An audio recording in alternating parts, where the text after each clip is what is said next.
Dina ndox saa ngeen sàmm dafa jëm fii ci Diadiack mercredi 3 juin 2026. 3 juin 2026. Adeya Mari Kataye Beska Adizam Kola Kamat hey Kokala Ade Beska Asuma Bisa Kola Te Kamado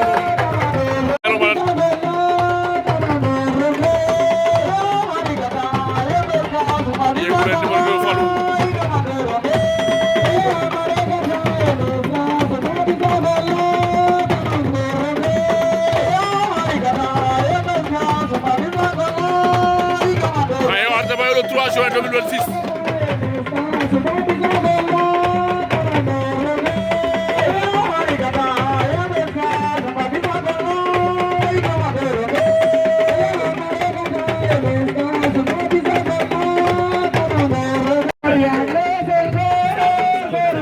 Alsan,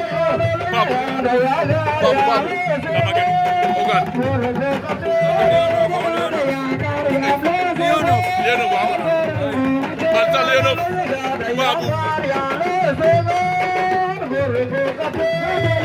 Acha Babakar,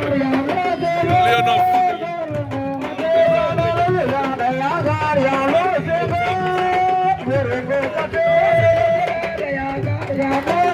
Leonov,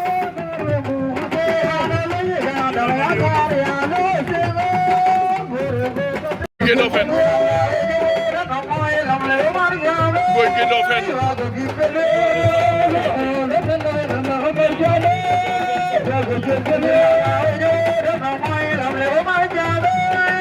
Boy Genofen,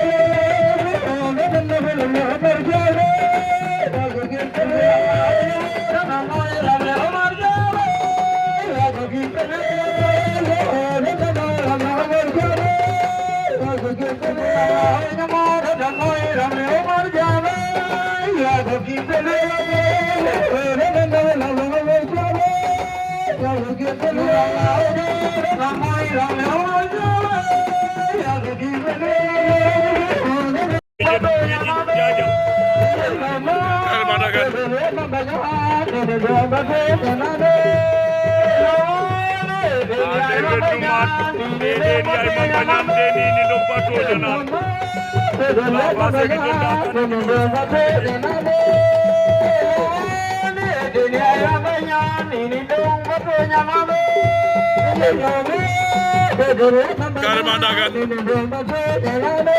Arukina Beke,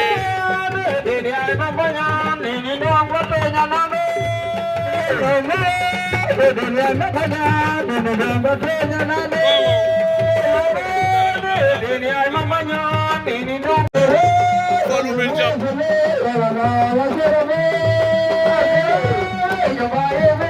Acha Arukina,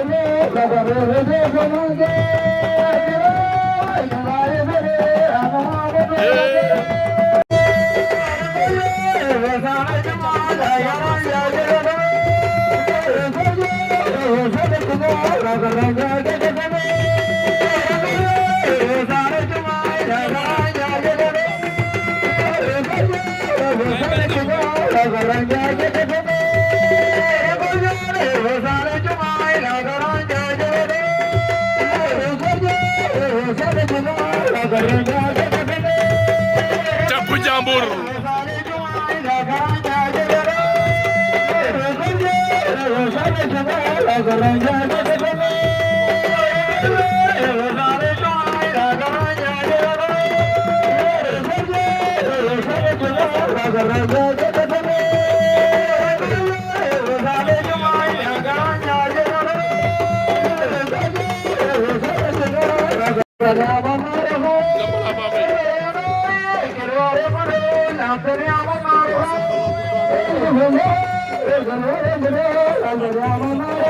Zambala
Zambala Bambey Mourou Kees Ndiaye ak noonu Kees Ndiaye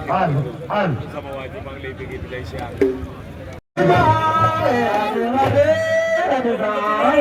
Sera Caajay botum noora gi noonu am Caajay bëggee seen ci maa ngi lay bëggee waaye seen fandu seen ci maa ngi lay bëggee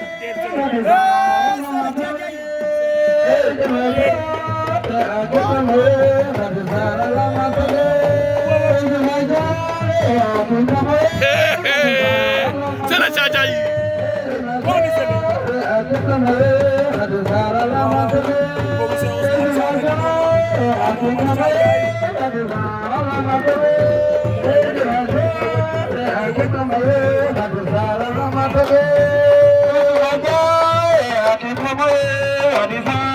l'islam waxal jam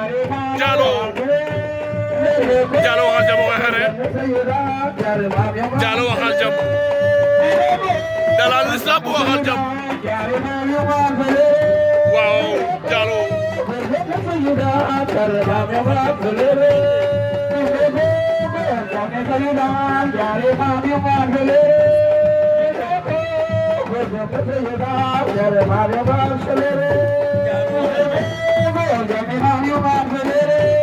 Diallo waxal jam dalal l'islam waxal jam Hayata may le 3 juin 2026 mais kay do na Jajak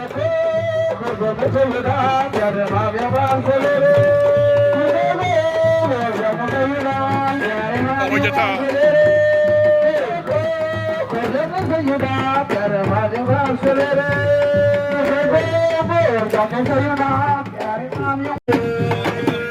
Modou Jam Terry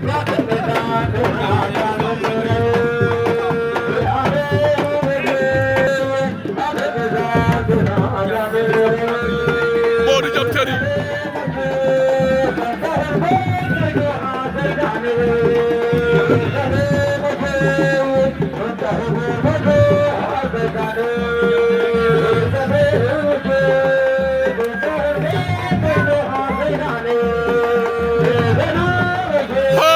Modou Jam Terry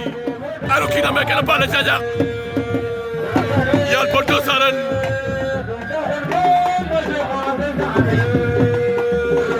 den jago nganya har fede fak ato metening le 1er juin 2026 agera me kena pala Jajak hayar da bayo le 3 juin 2026 Modou Jam Terry yal Porto Saran Modou Jam Terry Boumba Diouf bu Porto Saran Asipa Ojan me kena pala Jajak amok na commune Patarsin Modou Jam Terry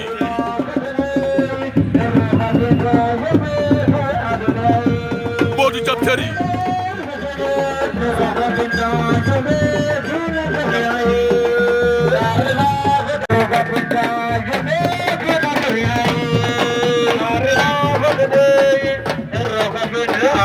Modou Jam Terry